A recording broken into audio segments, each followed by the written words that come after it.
नमस्कार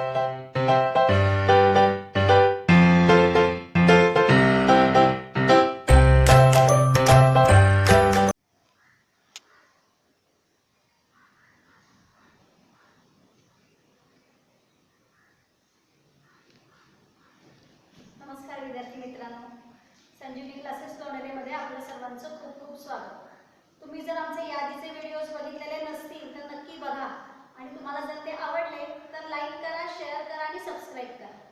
आणि ज्यांनी आतापर्यंत आमच्या चॅनलला सबस्क्राईब केलेलं आहे त्यांचं खूप खूप धन्यवाद. चला तर मग आपण बघतो आहोत सेकंड चॅप्टर क्वाड्रॅटिक इक्वेशन, त्याचा प्रॉब्लेम सेट 2. याच्या आधीचे 10 सम्स जे आहेत ते आपले सॉल्व्ह करून झालेले आहेत. या व्हिडिओमध्ये आपण बघणार आहोत 11 सम पासून. चला तर मग सुरू करूया. हे जे शेवटचे 8 इक्वेशन पासून जे सम्स आहेत प्रॉब्लेम सेट मधले, हे सगळे हॉट्स आहेत, लक्षात घ्या, आणि त्यामुळे ते खूप महत्त्वाचे आहे. 11 सम बघूया.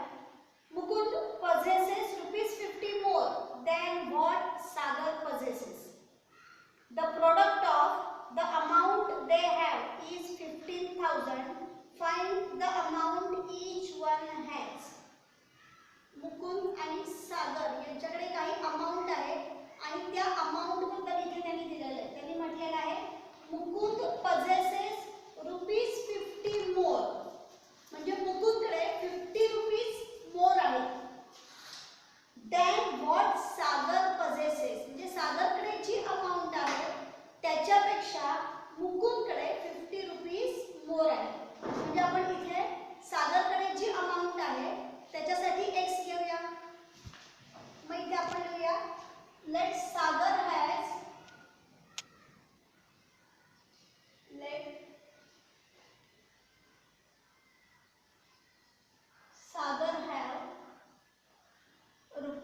₹x.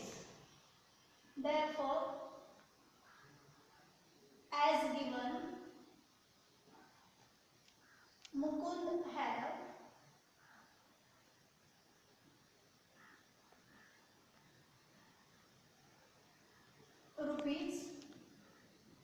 ₹x plus 50. कारण सागरकडे जी अमाउंट आहे त्याच्यापेक्षा मुकुंदकडे ₹50 मोर आहे, म्हणून मग मुकुंदकडे येतील x plus ₹50. पुढे त्यांनी आपल्याला कंडिशन दिलेली आहे की product of the amount they have is 15,000. म्हणजे दोघांकडे ही जी अमाउंट आहे या दोन्ही अमाउंटचा प्रोडक्ट त्यांनी आपल्याला दिलेला आहे 15,000. मग आता इथे पुन्हा आपण लिहूया according to given condition. According to given condition, x into x plus 50 is equal to 15,000. मग आता आपण या x नी ब्रॅकेट मधल्या प्रत्येक टर्मला मल्टिप्लाय करणार. x into x येणार x स्क्वेअर आणि x into 50 येणार 50x प्लस 15,000 लेफ्टला इकडे इक्वल टू च्या या साइडला आल्यानंतर होतील मायनस 15,000 इज इक्वल टू 0. आता आपल्याला फॅक्टर्स घ्यायचे. असे दोन फॅक्टर्स हवे की ज्यांचं मल्टिप्लिकेशन येईल मायनस 15,000 आणि सबट्रॅक्शन येणार 50. बरोबर आहे. फॅक्टर्स येतील येते. आता असे दोन नंबर्स आपल्याला हवे आहेत ज्याचं मल्टिप्लिकेशन बरोबर ना मायनस 15,000 आणि त्यांचं सबट्रॅक्शन येणार आहे 50. लगेच लक्षात येईल 150 आणि 100. 150 आणि 100 याचं मल्टिप्लिकेशन येणार 15,000 आणि 150 आणि 100 यांचं सबट्रॅक्शन येणार 50. म्हणजे इथे फॅक्टर्स येतील 150 आणि 100. बघा मल्टिप्लिकेशनला मायनस आहे म्हणजे दोघांचं साइन डिफरंट येणार. मिडल टर्मचं साइन जे आहे ते ग्रेटर नंबरला येणार म्हणजे स्मॉलर नंबरला येणार मायनस साइन. मग आता आपण इथे फॅक्टर्स लिहूया. x square plus 150x minus 100x minus 15,000 is equal to 0. Common घेऊया आता आपण यांच्यामध्ये. या दोघांमध्ये x कॉमन येईल. ब्रॅकेटमध्ये येणार x प्लस 150. इथे x प्लस 150 आले की second bracket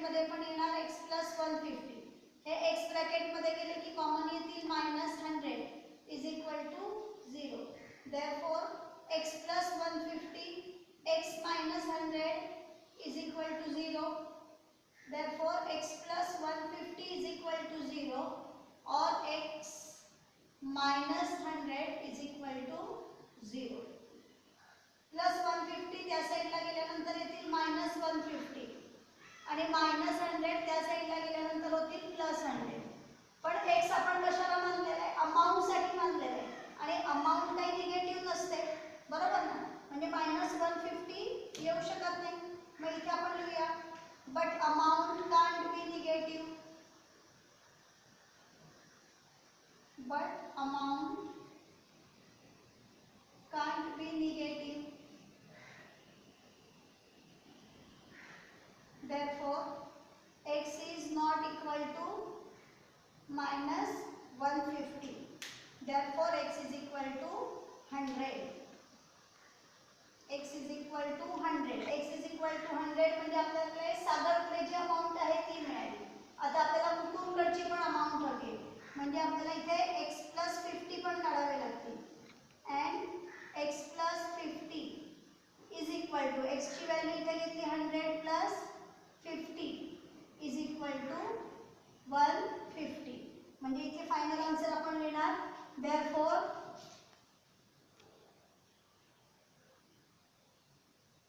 Sagar have rupees 100 and Mukund have rupees 150.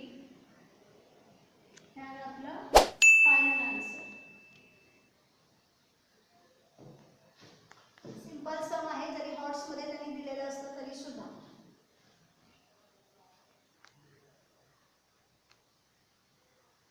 Twelfth sum बघूया आता. The difference between squares of two numbers is 120. The square of smaller number is twice the greater number. Find the numbers. बघा त्यांनी काय म्हटलेलं आहे? The difference between squares of two numbers is 120. म्हणजे कोणतेही दोन नंबर्स आहेत त्यांचे जर आपण स्क्वेअर्स केले तर त्यांच्या स्क्वेअर्सचा डिफरन्स आहे 120. त्यांनी रिलेशन दिलेलं आहे एक the square of smaller number. मग आता स्मॉलर नंबर त्याचा जो स्क्वेअर आहे तो स्क्वेअर म्हणजे इज म्हणजे is equal to twice the greater number. म्हणजे ग्रेटर नंबरच्या ट्वाइस. म्हणजे जर आपण ग्रेटर नंबरला x घेतलं तर त्याचा ट्वाइस म्हणजे येणार 2x आणि हा 2x म्हणजे स्मॉलर नंबरचा स्क्वेअर येणार. आपण इथे लिहूया म्हणजे तुमच्या लक्षात येईल. हे इक्वेशन इन वन व्हेरिएबल आहे ना, त्यामुळे तुम्ही दोन वेगवेगळ्या नंबर्सना x आणि y घेऊ शकत नाही. तुम्हाला एकालाच कोणाला तरी x घ्यायचे.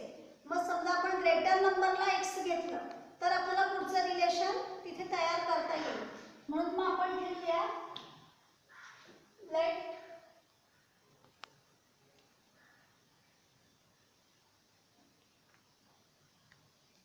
the greater number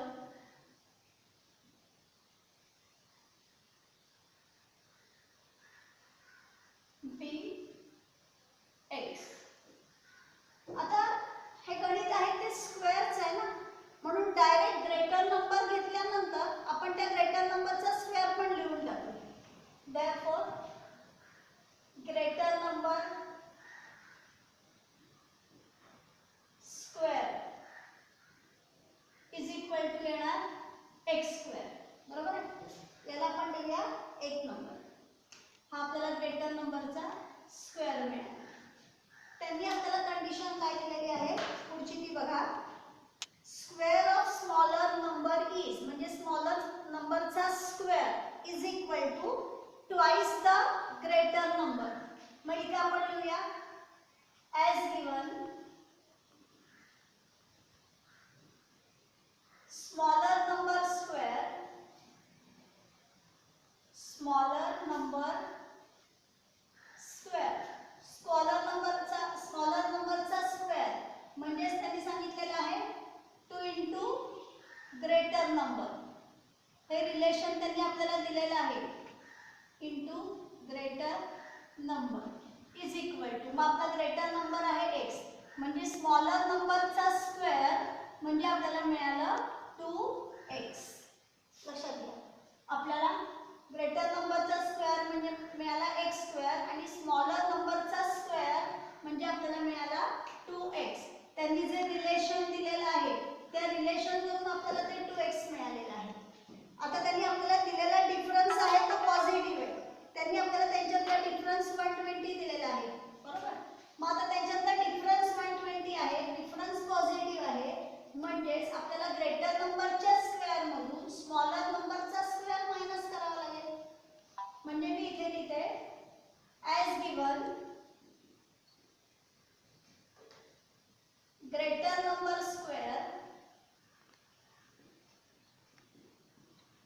minus smaller number square is equal to 120. या दोघांच्या स्क्वेअरचा डिफरन्स त्यांनी आपल्याला दिलेला आहे 120. बरोबर आहे. मग आता ग्रेटर नंबरचा स्क्वेअर म्हणजे आपण घेणार x स्क्वेअर मायनस स्मॉलर नंबरचा स्क्वेअर म्हणजे येणार 2x इज इक्वल टू 120. इथे मी लिहिते फ्रॉम 1 and 2 कारण त्याच्यामधून आपण या दोघांच्या व्हॅल्यूज घेतल्या. रिझल्ट लिहूया इथे आपण फ्रॉम 1 and 2 तिथून आपण त्या व्हॅल्यूज घेतल्या. 120 लेफ्टला आले की होतील minus x square minus 2x minus 120 is equal to 0. आता आपल्याला इथे फॅक्टर्स घ्यायचे आहेत ना. असे दोन नंबर्स आपल्याला हवे की ज्याचं मल्टिप्लिकेशन मायनस 120 येईल आणि सबट्रॅक्शन येईल मायनस 2. 12 10 जा बरोबर आहे. 12 आणि 10 चं मल्टिप्लिकेशन आलं मायनस 12 आणि 10 चं मल्टिप्लिकेशन आलं मायनस 120 आणि यांचं सबट्रॅक्शन आलं मायनस 2. मग आता फॅक्टर्स लिहूया आपण इथे. therefore x square minus 12x plus 10x minus 120 is equal to 0. Common काढायचे यांच्यामधून. मग या दोघांमध्ये कॉमन येणार x into bracket x minus 12 म्हणजे इथे पण येतील x minus 12. हे x ब्रॅकेट मध्ये गेले बाहेर कॉमन येतील plus 10 is equal to 0. Common bracket एकदाच लिहायचं x minus 12 जे ब्रॅकेटच्या बाहेर आहेत त्यांना एकत्र करून लिहायचं x plus 10 is equal to 0. therefore x minus 12 is equal to 0 or x plus 10 is equal to 0. therefore x is equal to minus 12 से होतील plus 10 और x is equal to plus 10 से होतील minus 10. आता आपल्याला नंबर्स 12 आणि minus 10 मिळालेले आहेत. पण आता लक्षात घ्या x चा ही व्हॅल्यू आहे ती निगेटिव्ह मिळाली बरोबर आहे. मग जर का तुमचा ग्रेटर नंबर x minus 10 असेल तर minus 10 चा स्क्वेअर मायनस मायनस प्लस 100 आपल्याला मिळेल.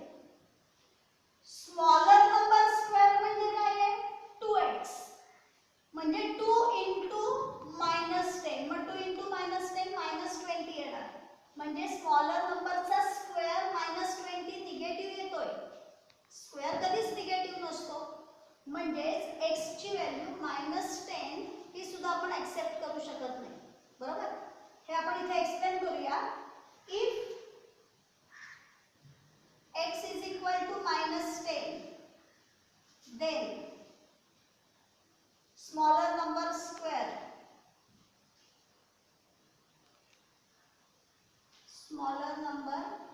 square is equal to 2x from 2 is equal to 2 into x ची value minus 10 is equal to येणार minus 20 म्हणजे smaller number square is equal to आपल्याला मिळालं minus 20. but square can't be negative. but square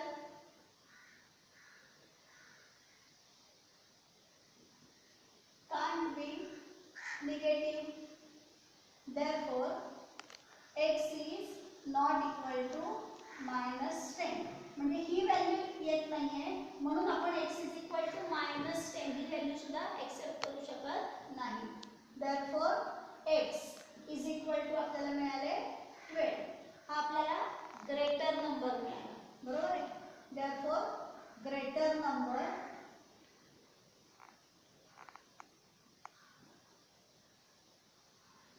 is equal to 12. आता आपल्याकडे smaller number square is equal to 2x आहे. त्याच्यावरून आपल्याला स्मॉलर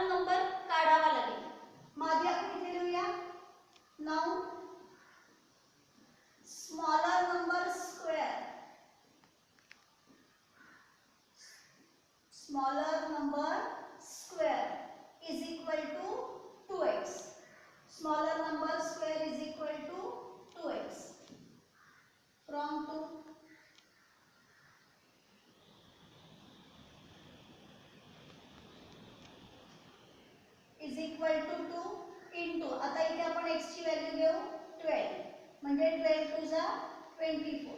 हा स्मॉलर नंबर स्क्वेअर मिळाला आपल्याला. Smaller number square is equal to 24 मिळाला. बरोबर आहे. Therefore taking square root, taking square root, smaller number is equal to, मतलब 24 चा स्क्वेअर रूट काय येणार, प्लस मायनस रूट 24, कारण 24 कोणाचाच परफेक्ट स्क्वेअर नाही आहे. बरोबर. म्हणजे आपल्याला ग्रेटर नंबर मिळाला 12, ग्रेटर नंबर 12 आणि smaller number plus minus root 24. Smaller number plus root 24 पण येऊ शकतो किंवा मायनस रूट 24 पण येऊ शकतो. Therefore required numbers are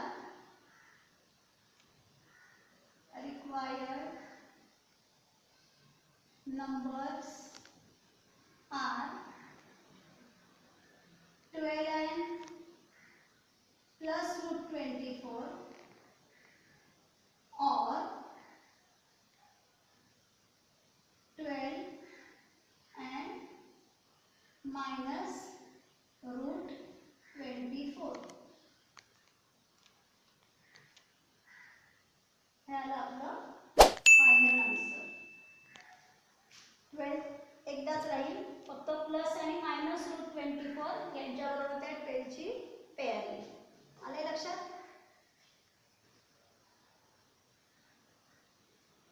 चला 13 सम बघा.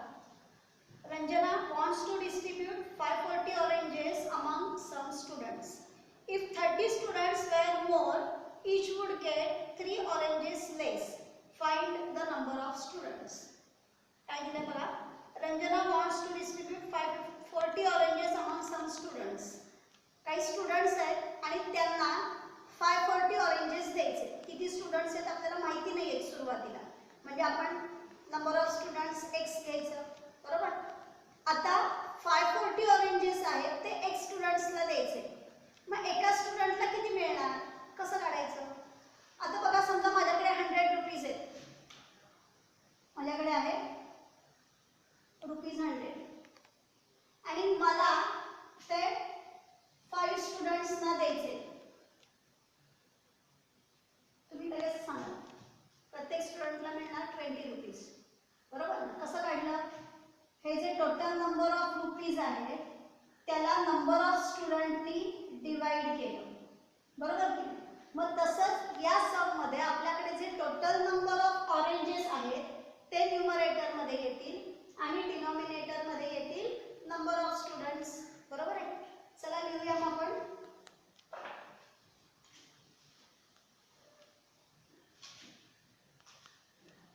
Late number of students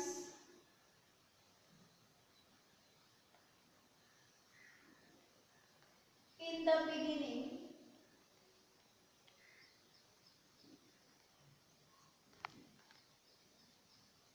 be x. number of students आपण घेतले x. total number of oranges, total number of oranges is equal to 540. त्यांनी आपल्याला दिलेलं आहे Ranjana wants to distribute 540 oranges. बरोबर. Therefore number of oranges each student would get is equal to number of oranges upon number of students. बरोबर आहे. Total number of जे oranges आहे, total number of oranges केलं की आपल्याला मिळेल number of oranges each student would get. मग आता इथे सुरुवातीला आपण याच्या ही जी आपल्याकडे कंडिशन आहे की स्टार्टिंगला x स्टुडंट्स आहेत आणि 540 ऑरेंजेस आहेत, बरोबर. म्हणून मग आपण इथे लिहूया in the beginning each student would get 540 upon x oranges. सुरुवातीचे जे स्टुडंट्स आहेत त्यांना मिळतील, बरोबर आहे. आता पुढे त्यांनी असं म्हटलेलं आहे if 30 students were more.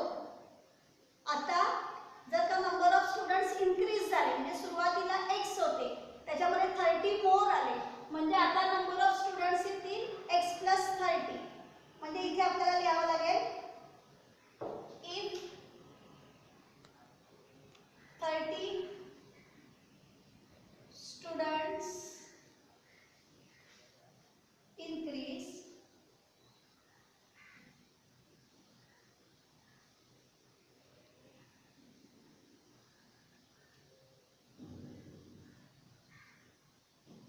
therefore now number of students is equal to x plus 30. आता number of students येणार x plus 30. Therefore these students would get 540 हे नंबर ऑफ ऑरेंजेस आहेत आणि नंबर ऑफ स्टुडंट्स आहेत x प्लस 30 ऑरेंजेस. ऑब्वियस आहे की आधी students कमी होते, बरोबर की नाही. नंबर ऑफ ऑरेंजेस दोन्हीकडे सेमच आहे. आधी स्टुडंट्स कमी होते नंतर त्याच्यामध्ये 30 स्टुडंट्स इन्क्रीज झाले. 30 स्टुडंट्स त्याच्यामध्ये जास्त आले म्हणजे आता प्रत्येकाला जे नंबर ऑफ ऑरेंजेस मिळणार आहेत ते कमी होतील, बरोबर की नाही. आधी प्रत्येकाला जे मिळणारे नंबर ऑफ ऑरेंजेस आहेत हे जास्त असतील. जेव्हा 30 स्टुडंट्स त्यामध्ये जास्त आले तेव्हा नंबर ऑफ ऑरेंजेस जे प्रत्येक स्टुडंटला मिळणार आहेत ते कसे होणार आहे, कमी होणार आहे. मग ते किती कमी होणार आहे तो डिफरन्स त्यांनी तिथे दिलेला आहे बघा. If 30 students were more each would get 3 oranges less. म्हणजे आधी प्रत्येक स्टुडंटला एवढे मिळत होते आणि नंतर प्रत्येक स्टुडंटला एवढे मिळायला लागले.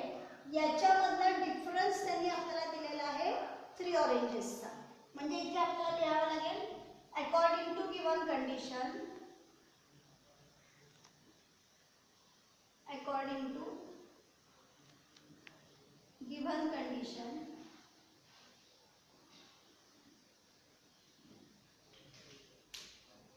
इथे 540 अपॉन x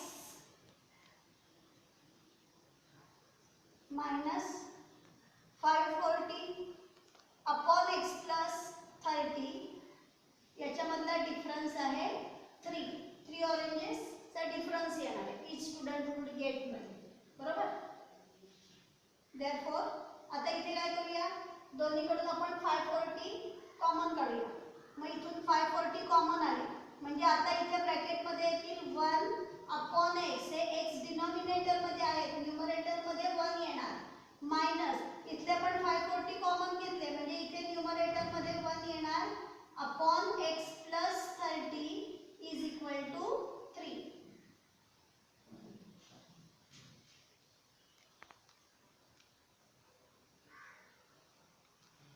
Therefore आता हे 540 मी आधी असेच ठेवते 540.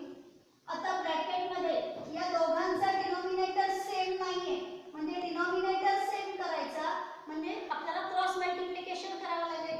मग x प्लस 30 नी 1 ला मल्टिप्लाय केलं की होणार x प्लस 30. या x नी 1 ला मल्टिप्लाय केलं की होणार मायनस x अपॉन डिनॉमिनेटरचं मल्टिप्लिकेशन येणार x into bracket x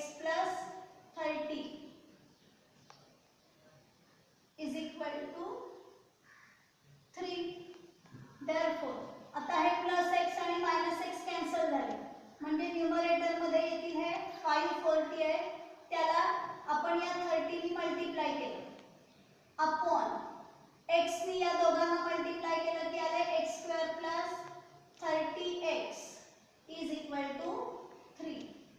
therefore आता यांचं मल्टिप्लिकेशन करायच्या आधी हे 3 इथे मल्टिप्लाय ते 3 इकडे डिवाइड करायला घेऊया. 540 * 30 अपॉन 3 आणि x² + 30x आहे ते त्या साइडला न्यूमरेटर मध्ये जातील.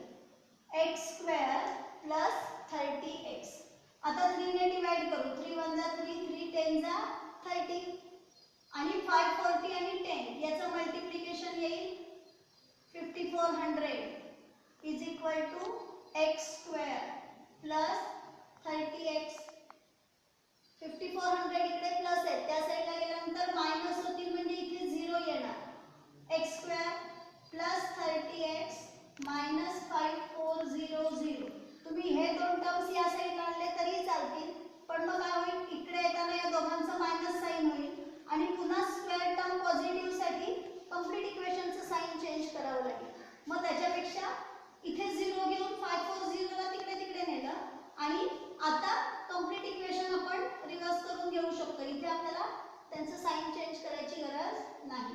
म्हणजे इथे येणार x² + 30x - 5400 is equal to 0.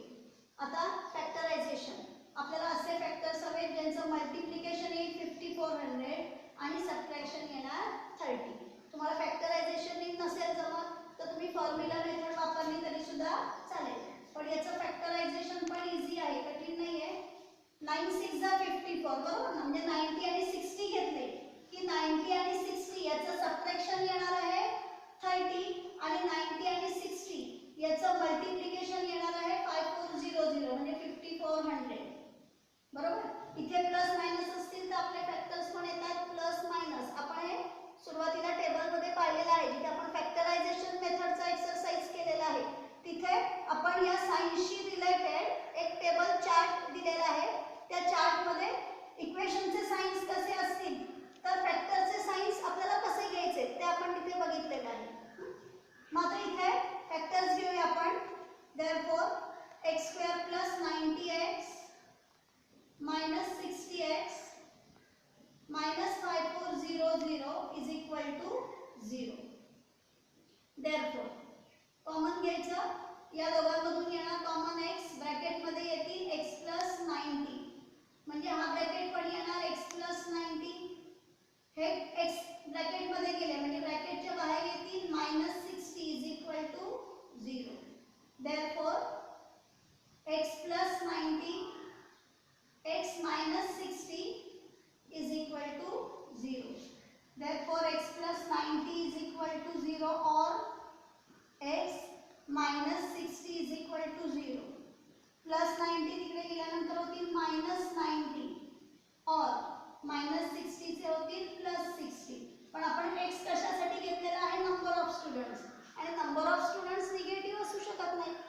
मग इथे आपण लिहूया but number of students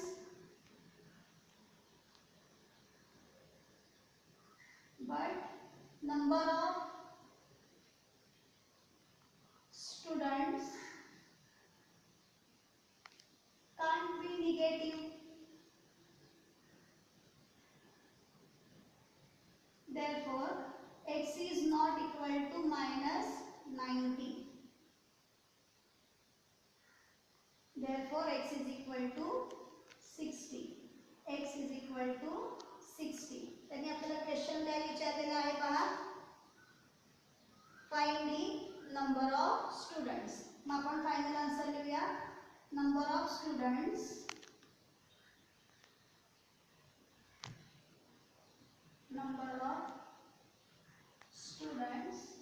is equal to 60. चला तर मग 14 सम काय आहे ते पाहू आपण. हे सुद्धा हॉट क्वेश्चन आहे. Mister Dinesh owns an agricultural farm at village Talwel. The length of the farm is 10 meters more than twice the breadth. In order to harvest rainwater, he dug a square-shaped pond inside the farm. The side of pond the farm. The area of the farm is 20 times the area of the pond. Find the length and breadth of the farm and of the pond. त्यांनी आपल्याला जो rectangular form आहे त्या फार्मची length आणि bread दोन्ही काढायला सांगितलेले आहे आणि त्या फार्मच्या आतमध्ये जो पॉन्ड आहे त्या पॉन्डच्या ती स्क्वेअर शेप पॉन्ड आहे तर त्या पॉन्डच्या साइडची लेंथ सुद्धा त्यांनी आपल्याला काढायला सांगितलेली आहे. आता त्यांनी आपल्याला काय दिलेलं आहे ते बघूया म्हणजे त्याच्यावरून आपल्याला इक्वेशन तयार करता येईल. Mister Dinesh owns an agricultural farm at village तळवेल.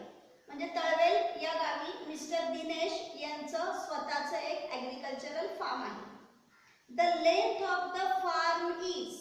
आता तो जो फार्म आहे त्या फार्मची लेंथ इज म्हणजे लेंथ इज इक्वल टू लक्षात ठेवा इज म्हणजे इज इक्वल टू चं साइन आपल्याला तिथे घ्यायचं.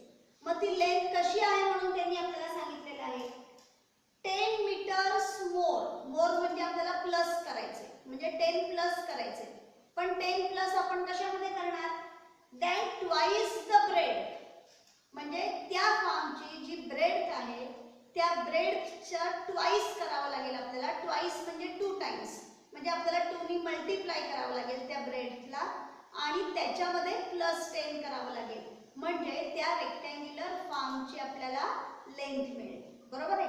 म्हणजे आधी इथे आपल्याला त्या रेक्टँग्युलर फार्मच्या लेंथला व्हेरिएबल घ्यावं लागेल. मग आता इथे आपण लिहूया late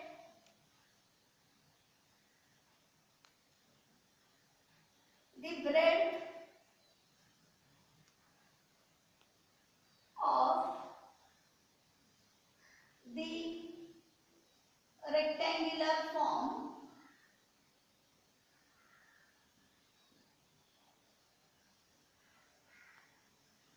be x meter. Rectangular फॉर्मची ब्रेडथ आपण घेतली x metre. Therefore, as given त्यांनी आपल्याला रिलेशन दिलंय ना मग त्या रिलेशन वरून आपण त्या फॉर्मची आता लेंथ काढणार आहोत. as given its length is equal to त्यांनी काय म्हटलंय 10 more than twice its breadth म्हणजे ब्रेडच्या ट्वाइस करणार म्हणजे त्याला आपण 2 ला x नी मल्टिप्लाय करणार आणि याच्यापेक्षा 10 मोर आहे म्हणजे याच्यामध्ये आपण करणार +10 म्हणजे its length is equal to आलं 2x + 10 मीटर ही त्या रेक्टँग्युलर फॉर्मची ब्रेडथ आहे. बरोबर आहे. आता पुढे त्यांनी असं म्हटलेलं आहे in order to harvest rain water पावसाचं पाणी हार्वेस्ट करण्यासाठी म्हणून ही dug a square shape pond inside the farm. आपण समजा इथे फिगर काढते बघा हा रेक्टँग्युलर फार्म आहे.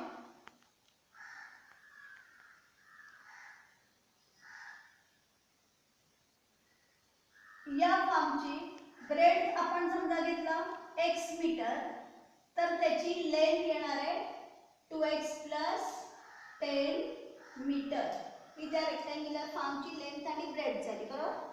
याच्या आतमध्ये त्यांनी एक स्क्वेअर शेप पॉन्ड आहे. स्क्वेअर शेप म्हणजे ऑल साइड्स इक्वल आहे. बरोबर आहे. पॉन्ड आहे.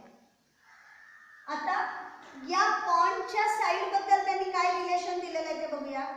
The side of the pond is 1/3 of the breadth of the farm. या पॉन्डची जी साइड आहे ती साइड या ब्रेडच्या 1/3 आहे. 1/3 ऑफ x म्हणजे येणार x/3 मीटर ही या पॉन्डची साइड आहे. बरोबर. आता इथे आपण मग ते लिहूया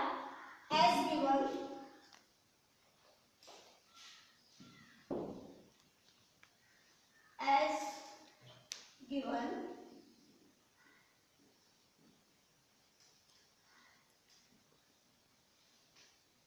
side of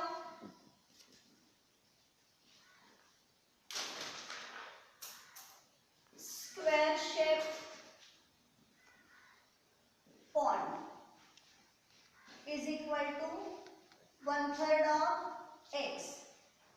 equal to x/3 मीटर. हे आपण side of square shape pond घेतलं, बरोबर आहे. आता पुढे त्यांनी काय अजून दिलेले रिलेशन बघूया आपल्याला.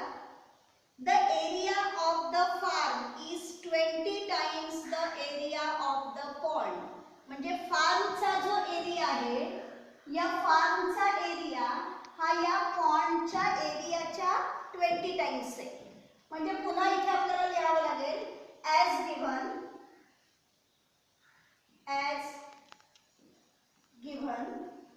मी इथे लिहिते area of rectangular farm, area of rectangular farm is equal to 20 times. Times म्हटल्यावरती मल्टिप्लाय करायचं आणि 20 टाइम्स म्हणजे 20 ने मल्टिप्लाय करणार. 20 times area of square shape pond. The area of rectangular farm is equal to 20 times 20 into area of square shape pond. मग आता area of rectangular form आहे म्हणजे आपल्याला इथे एरिया ऑफ रेक्टँगलचा फॉर्म्युला वापरावा लागेल. Therefore length into breadth हा area of रेक्टँगलचा formula 20 into आणि area of square shape pond आहे. स्क्वेअर शेप आहे म्हणून स्क्वेअरचा एरियाचा फॉर्म्युला येणार आहे 20 टाइम्स इट्स साइड स्क्वेअर, बरोबर. मग आता लेंथ आपण घेतलेला आहे 2x + 10 into ब्रेडथ आहे x into x is equal to 20 into side of the square shape pond आहे x/3 साइड स्क्वेअर आहे म्हणजे आपण घेतलं x/3 ब्रॅकेट स्क्वेअर. Therefore आता या x ने ब्रॅकेट मधल्या प्रत्येक टर्मला आपण मल्टिप्लाय करणार. मग x * 2x येणार 2x² + 10 * x येणार 10x is equal to आता 20 आपण आधी असेच ठेवूया आणि या ब्रॅकेटचा स्क्वेअर करून घेऊया. मग x चा स्क्वेअर म्हणजे आला x² आणि 3 चा स्क्वेअर आला 9, बरोबर. म्हणजे आता हे 20x² आले, बरोबर. आता आपल्या या इक्वेशन मध्ये आहे डिनॉमिनेटर. मग डिनॉमिनेटर जर घालवायचं असेल तर काय करावं लागतं, त्याच डिनॉमिनेटरनी कंप्लीट इक्वेशनला मल्टिप्लाय करायचं. म्हणून मग इथे आपण लिहूया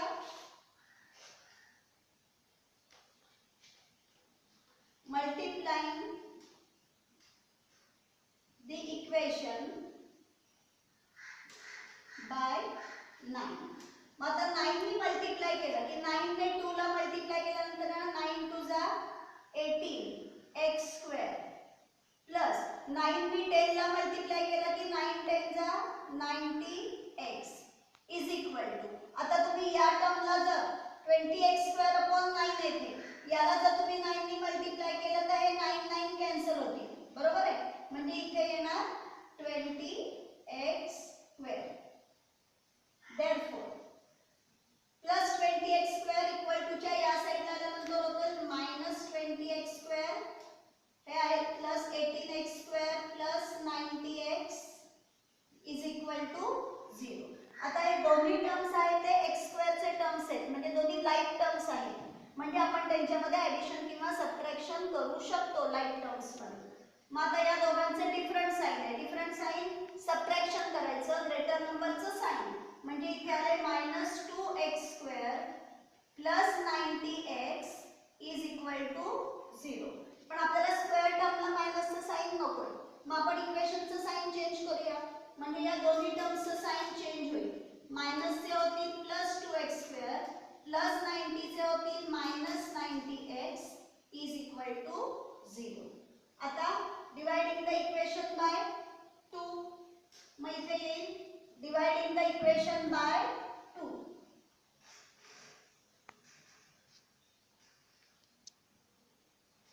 Dividing द इक्वेशन बाय 2. मग आता इथे 2 ने डिवाइड केलं की इथे येणार आहे x स्क्वेअर प्लस मायनस 90 ला 2 ने डिवाइड केलं की येणार 45x. लक्षात ठेवायचं कोणत्याही नंबरला आपण ज्यावेळेला 2 ने डिवाइड करतो त्यावेळेला तो जो नंबर असेल ना त्याचा हाफ नंबर आपल्याला मिळतो. हे पक्का लक्षात ठेवायचं. म्हणजे इथे 90 आहेत ना, मग 90 चे हाफ किती आहेत 45. मग 90 ला 2 ने डिवाइड केलं की आपल्याला मिळाले 45 is equal to 0.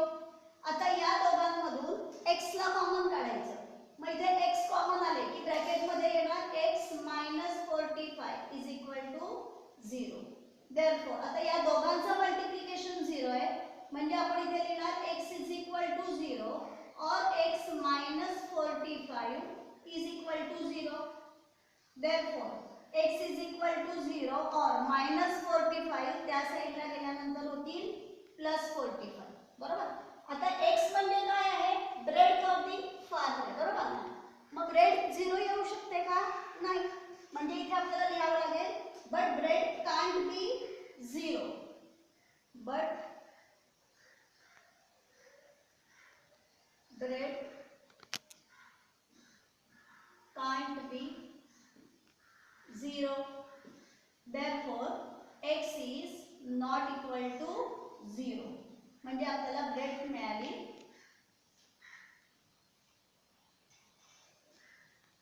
is equal to x is equal to 45 metre.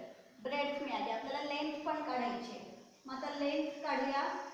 Length is equal to length आहे 2x + 10 2x + 10 is equal to. आता याच्यामध्ये x ची व्हॅल्यू आपल्याला 45 घ्यावी लागेल. 2 into bracket 45 + 10 is equal to 45 2 जा 90 + 10 इज इक्वल टू 100 मीटर. आपल्याला लेंथ मिळाली. बरोबर. आता आपल्याला काढायचं आहे साइड ऑफ द पॉइंट पण काढायचं आहे. मग मी इथे लिहिते side of the point. Side of the point. Side of the point काय आहे x/3 आहे. बरोबर ना. Side of the square shape point आहे x/3 is equal to x ची व्हॅल्यू आपली आहे 45 45/3 3 * 3 3 5 जा 15 म्हणजे 15 मीटर आपल्याला मिळाली साइड ऑफ द पॉइंट. तिन्ही व्हॅल्यूज आपल्याला मिळालेल्या आहेत. आता आपण फाइनल आंसर लिहूया.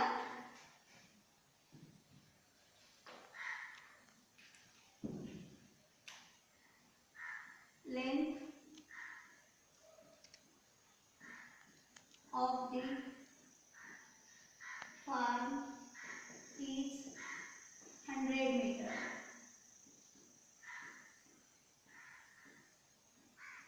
Breadth of the pond, of the farm is 45 meter and side of the pond is 15 meter. हे झालं आपलं फायनल आन्सर. जरी हॉट्स मधलं असलं तरी सम अतिशय सोपं आहे. येते लक्षात.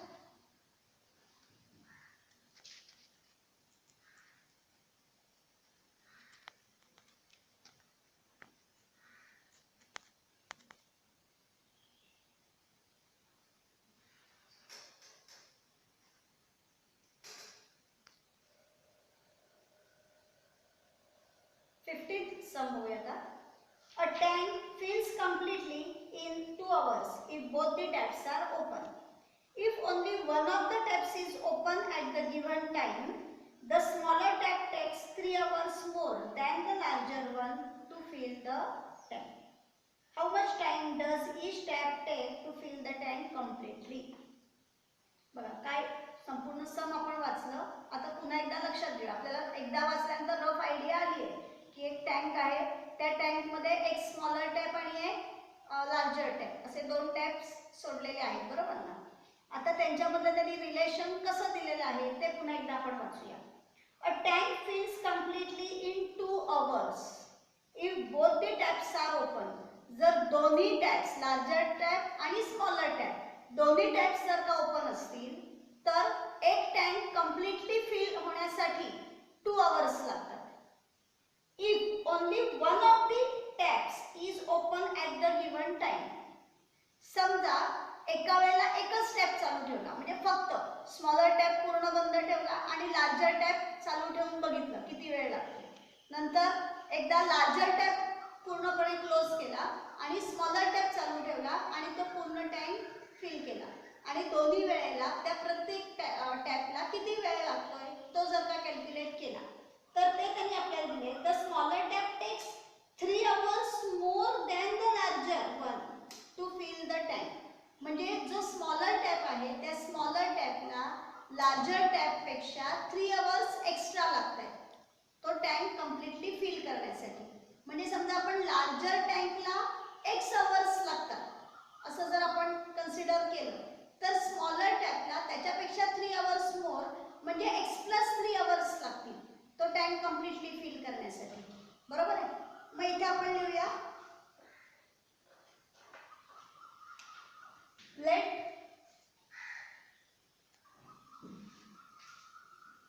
Larger tap takes 3 hours to fill the tank completely. Therefore, as given, the smaller tap takes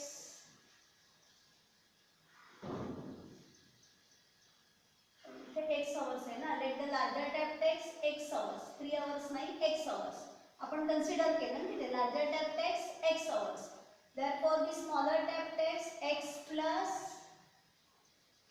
3 hours to fill the tank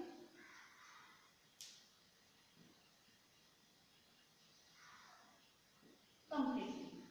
बरोबर आहे. हे आपण त्यांनी एक जे रिलेशन दिलेलं आहे त्यावरून आपण लिहिलं. आता त्यांनी असं म्हटलेलं आहे a tank fills completely in 2 hours, म्हणजे 2 आवर्स मध्ये तो टँक कम्प्लिटली फिल होतो. बरोबर. आता आपण काय करूया प्रत्येक टॅप साठीचा एक वेगळा एक टेबल तयार करूया. पहिल्यांदा मी इथे लिहिते फॉर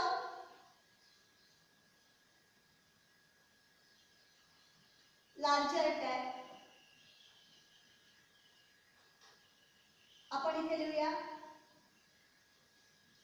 टाइम टेकन आणि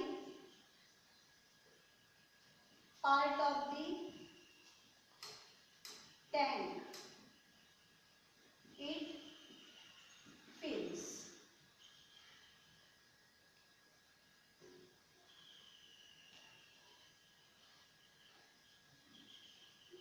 आता टाइम टेकन बघा. आपण काय म्हटलंय x आवर्स मध्ये एक टँक कम्प्लिटली फिल करतो. बरोबर. म्हणजे इथे मी लिहिलं समजा x आवर्स, मग part of the tank it fills येणार 1 कारण एक कम्प्लीट टँक तो फिल करतोय. बरोबर. x आवर्स मध्ये 1 टँक तो फिल करतोय. बरोबर. मग 1 आवर, मग 1 आवर मध्ये तो किती टँक फिल करेल तर जर x आवर्स मध्ये 1 टँक कम्प्लिटली फिल करत असेल तर 1 आवर मध्ये 1/x टँक फिल करेल. 1/x टँक इथे मी लिहिते 1 टँक. आता हे 1/x कसं काढलं. समजा मी म्हटलं की मी 100 पेजेस 2 आवर्स मध्ये रीड करते. मग जर 100 पेजेस मी 2 आवर्स मध्ये रीड करते तर मग 1 आवर मध्ये मी किती पेजेस रीड करते तर तुम्ही या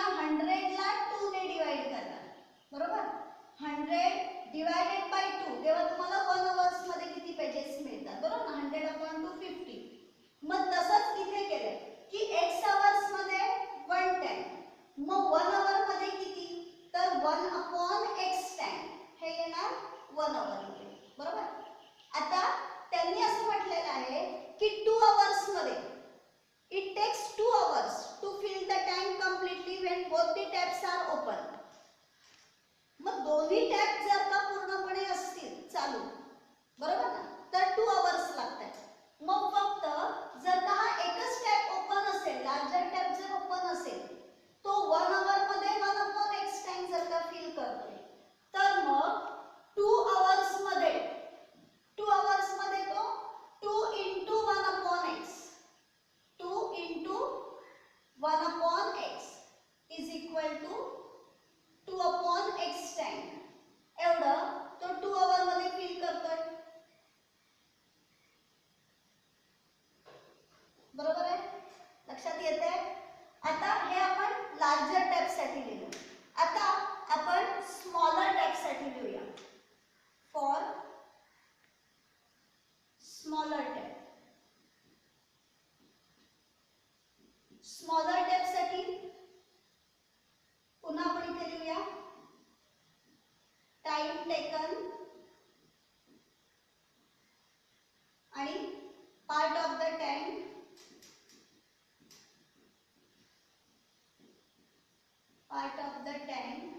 it fills.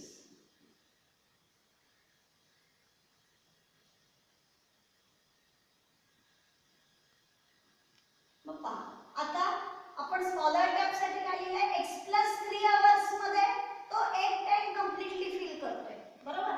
मग मी इथे लिहिते x+3 hours to fill 1 time.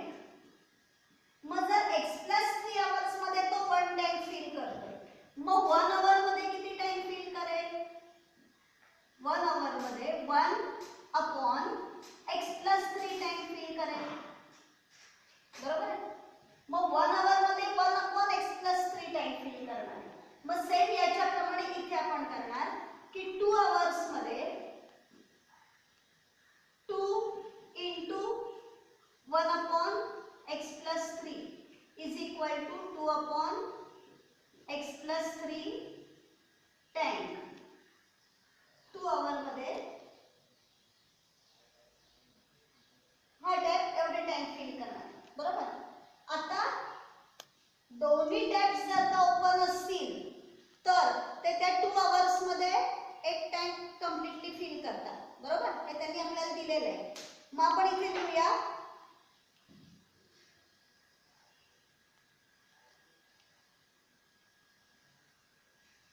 in 2 hours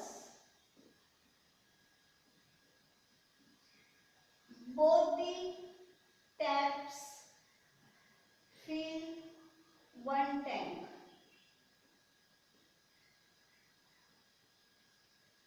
completely, बरोबर.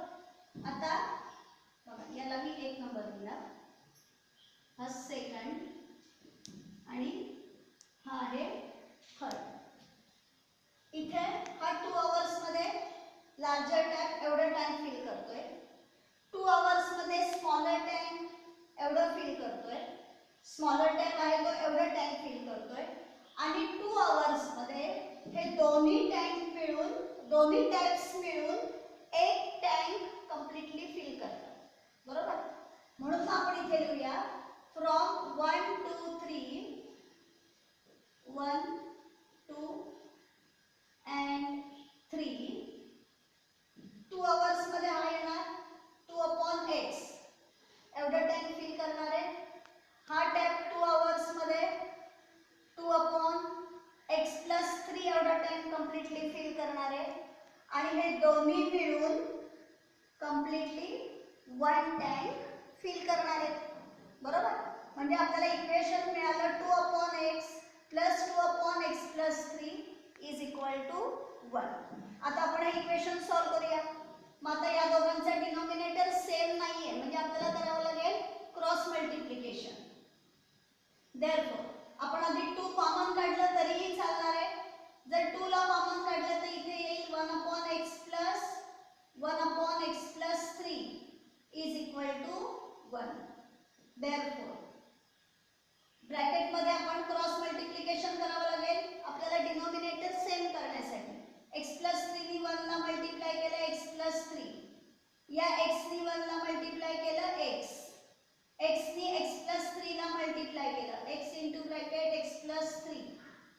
Equal to 1.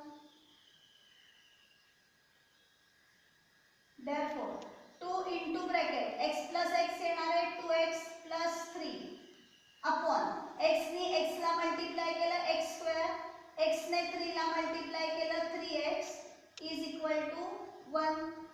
Therefore आता हे x स्क्वेअर प्लस 3x इकडे डिवाइड आहे ते या साइडला गेल्यानंतर मल्टिप्लाय होतील बरोबर. म्हणजे इथे येणार 2 into bracket 2x plus 3 is equal to x square plus 3x. इथे लक्षात घ्यायचं आहे की हे 2 न्यूमरेटर मध्ये, त्यामुळे या 2 ने फक्त या न्यूमरेटरलाच मल्टिप्लाय होईल, 2 ने या डिनॉमिनेटरला मल्टिप्लाय होत नाही. Therefore आता 2 ने ब्रॅकेटला आपण मल्टिप्लाय करू. 2 2 जा 4x प्लस 2 3 जा 6 is equal to x square plus 3x. Therefore हे सगळे टर्म्स त्या साइडला घेऊया आपण, म्हणजे इथे 0 येईल, x square plus 3x plus 4x से होतील माइनस 4x प्लस 6 से होतील minus 6. Therefore 0 is equal to x square plus 3 minus 4 येणार minus x minus 6. That is our equation becomes x square minus x minus 6 is equal to 0. आता आपल्याला हे equation मिळालं बरोबर आहे.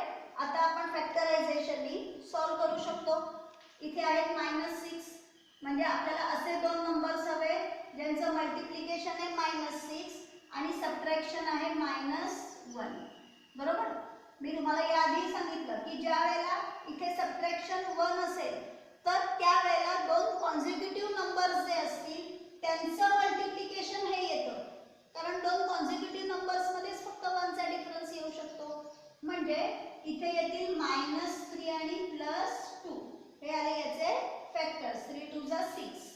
मग आता इथे आपण लिहूया x square minus 3x plus 2x minus 6 is equal to 0. Therefore common काढूया आता आपण यांच्यामध्ये. इथे आले x common into bracket x minus 3 म्हणजे इथे पण येणार x मायनस 3. हे x ब्रॅकेट मध्ये गेले की इथे येणार +2 is equal to 0. Therefore x minus 3 x plus 2 is equal to 0. Therefore x minus 3 is equal to 0 or x plus 2 is equal to 0.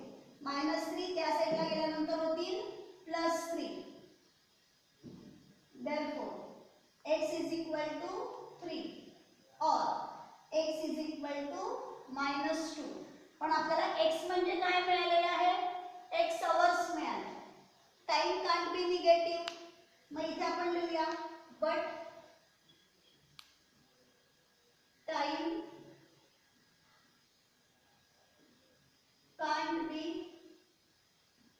Negative.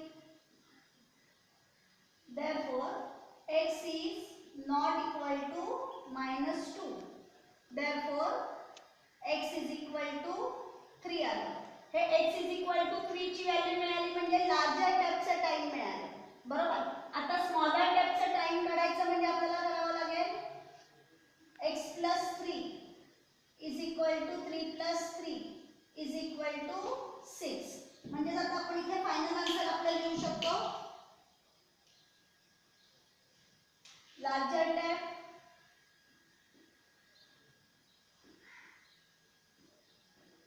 takes 3 hours and smaller tab takes 6 hours to fill the tank alone completely.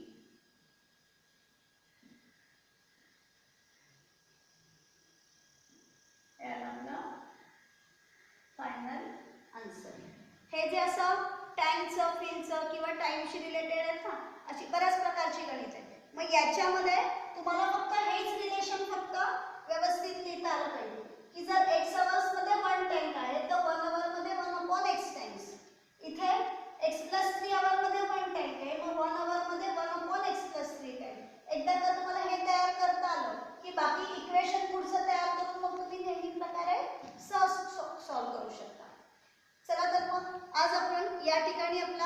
Quadratic इक्वेशनचा problem set 2 complete केला.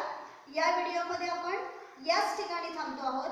पुढच्या व्हिडिओमध्ये पुन्हा भेटूया पुढची गणितं घेऊन.